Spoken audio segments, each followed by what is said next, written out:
Welcome back, ladies and gentlemen. Starting off our discussion, let me welcome my guest, Dr. Mohamed Rushdy, the lecturer at Cairo University and the economic expert. Dr. Rushdy, thank you very much for joining us.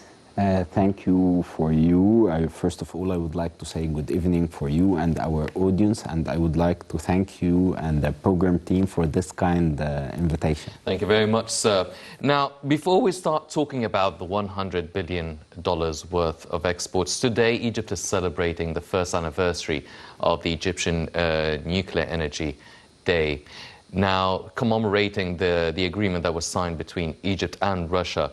Now, Prime Minister Madbouli said that nuclear energy would be a substitute for a lot of the sources of energy that would help and actually reduce the carbon emissions, going through to the direction of having a green economy and environmentally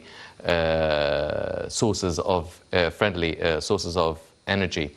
Now, how important and how significant is such a source of energy, the nuclear energy that will be established in El Dab'a nuclear power plant? Actually, I would like to start my discussion with you and our audience today. Actually, we are building our future. Allow me today to change the roles between us. Shall I ask you if I give to you 1 penny with compound effect to illustrate more or elaborate for you and our customer? This means that the 1 penny will be 2 pennies, and at the second day till 1 month, or give you $1 million now. Well, I'd like to get both $1 million now and the penny with a compounded effect. I would love that and share it together. Yeah, definitely. That sounds like a good deal. Actually, the 1 penny, which is the most important thing, which is with the compound effect. Let me illustrate for you and our audience. At the day, 28th day, I believe it will exceed more than $1 million. And at the end of the 31st, at the end of the month, it will reach more than $10 million. This is metaphorically what we are doing now. We are working slowly but surely. We are building a lot of things step by step, which is positively will impact us. The most important thing for the project Dab'a, when you want to build the country and would like to bring FDIs and let investors to come to your country and send the positive signals to the global community, actually you have to have the source of energy and the renewable energy, which is the most trendy and the global things. Most of the countries or the developed countries, they are focusing to reduce the carbon footprint currently and to renew and to depend mainly on the renewable energy. And what we are doing now, actually, when we have to keep our global in a safest way to our children. One of the famous quotes for one of the American authors, we are borrowing the earth from our children, and we're not taking it inherited it from our ancestors. Actually, this is the most important things, and this is actually will help us to build a strong country, depend on renewable energy, which will positively reflect on everything. If you would like to get an investor, what he will work on, he will mainly depend on source of energy, the labor, in addition to the infrastructure. I believe this is one of the most important and the strategic projects that the country have a great vision under the supervision of the presidential leadership and the prime minister to build a strong country in everything, economically, health and education. For that reason, I believe this is the most important mega project that the government is directing the majority of its resources in this place. And do you think that by establishing this nuclear power plant, it could create a new, not just sector for renewable energy, but a big chunk of the renewable energy sector would be dedicated for the nuclear energy, and then we'd have to transform a lot of our industries to use the nuclear energy and maybe establish a lot of projects, a lot of companies that deal with nuclear energy in specific? Actually, when you are depending on nuclear energy, let me tell you and take our audience through, there's an economic real cycle. This is possibly, if you have renewable energy, you will have a sustainable economy, actually, and you will create more, you will decrease the unemployment rate. And this is what the government is working now. If we can memorize a little bit that the unemployment rate before as far as I recall, in 2013, which reached 13.7 to 14%. Currently, it decreased to reach 7%. How this come? This is mainly through strategic vision for the presidential leadership, Mr. Abdel Fattah al-Sisi, to focus on how to decrease that by creating more renewable energy. This is help in building new factories and get more FDIs, and this is possibly reflect on the economic wheel cycle. And the majority of our countries nowadays in our globe, actually, there's the GDP structure. The GDP structure consists of three main points: the agriculture, the industrial, and the last one, which is a service. And actually, the added value for any country in the service part, and they would like to increase the service part. We couldn't focus on agriculture. We have, because no one couldn't own his food, can take his decision. This is one of the most important things. You have to focus on agriculture, industry, and services. And the added value in services, which is possibly reflect on GDP structure. Part of this service is the technology part. This is one of the most important things that our world will go for, the digitalization era. Yes. Era. You know, yes, we will be a digital world. Yes. Dr. Rushdy, now let's turn our attention to our topic for discussion tonight. Now, the $100 billion worth of exports.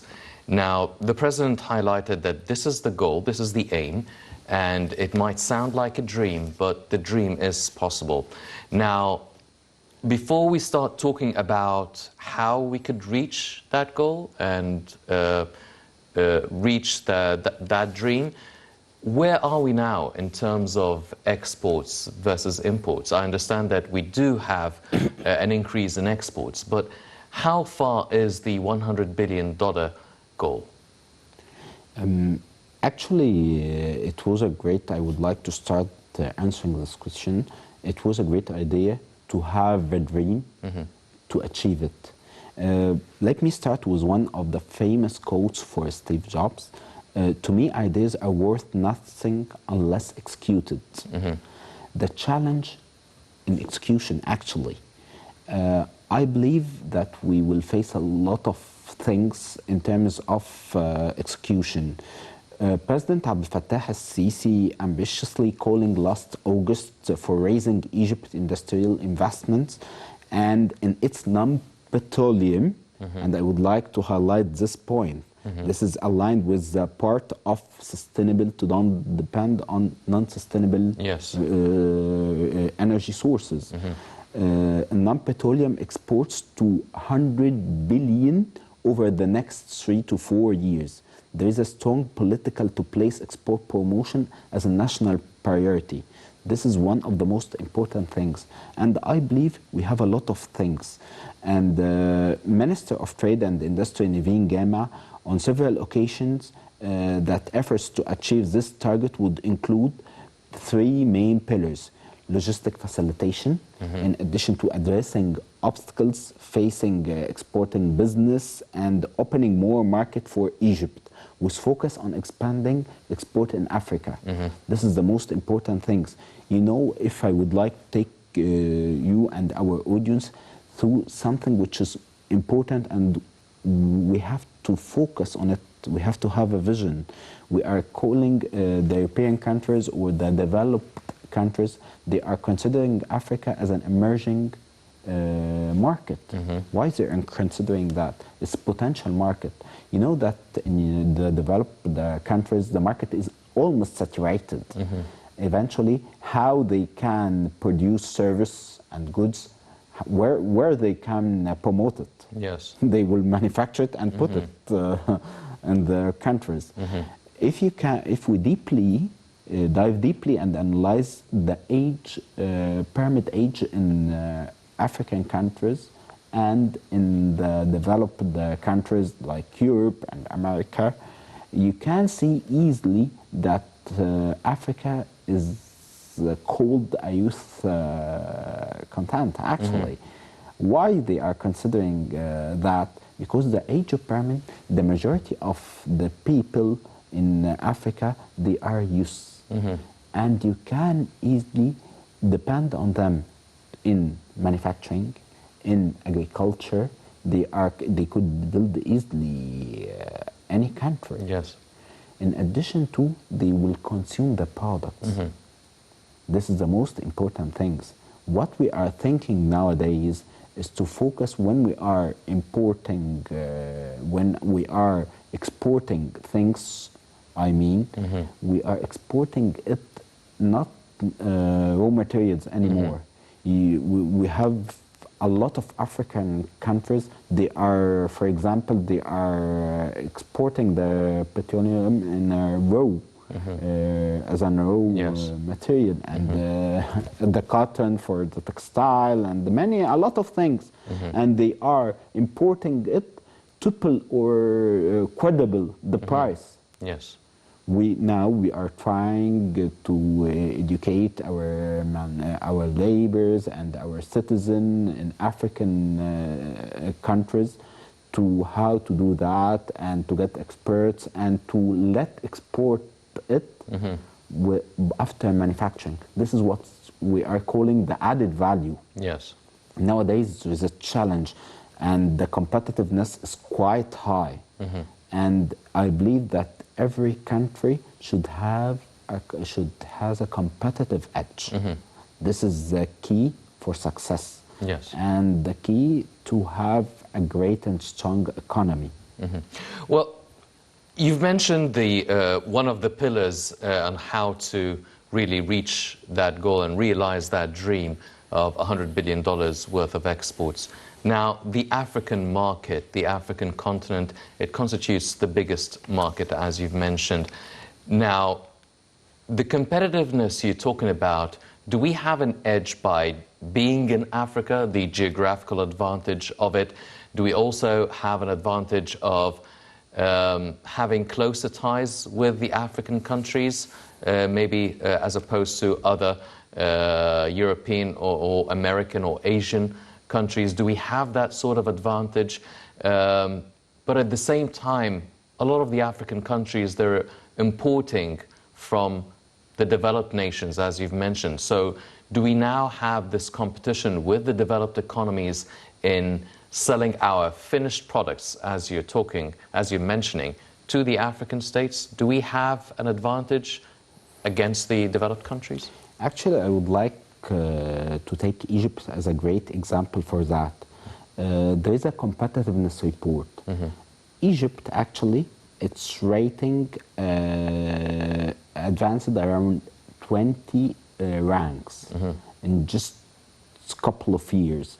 And if I divided it in different sectors, for example, in transportations, which Egypt, in the global competitiveness, jumped up 90 ranks in 2019.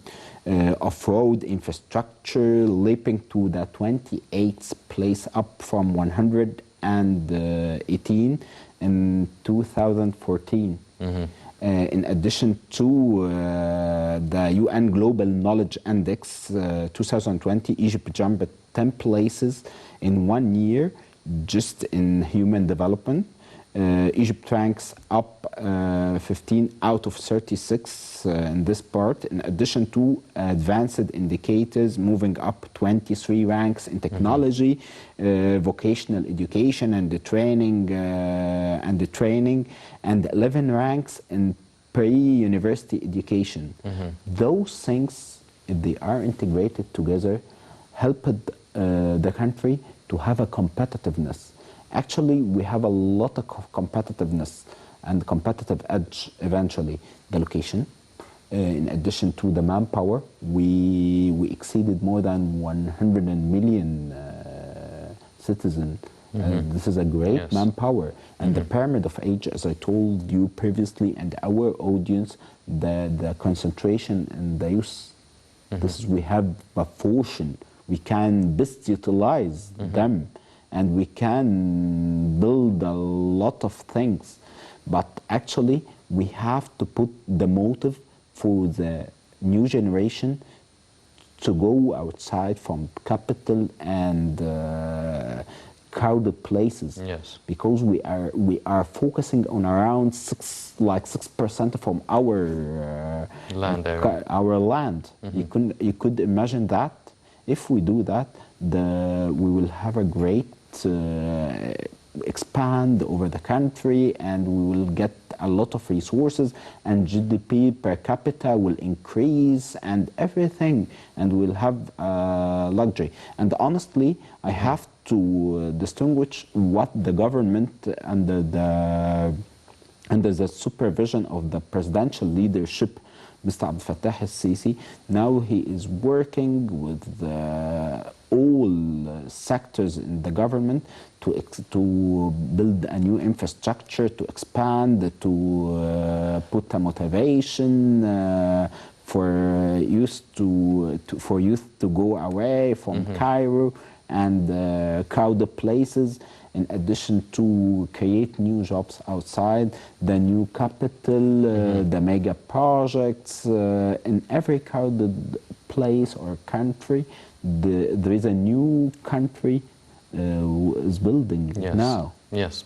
Well, Doctor, now, one of the pillars that you've mentioned was overcoming the logistical obstacles and really facilitating the process of exporting our final products to the rest of the world, Africa being one of the main markets.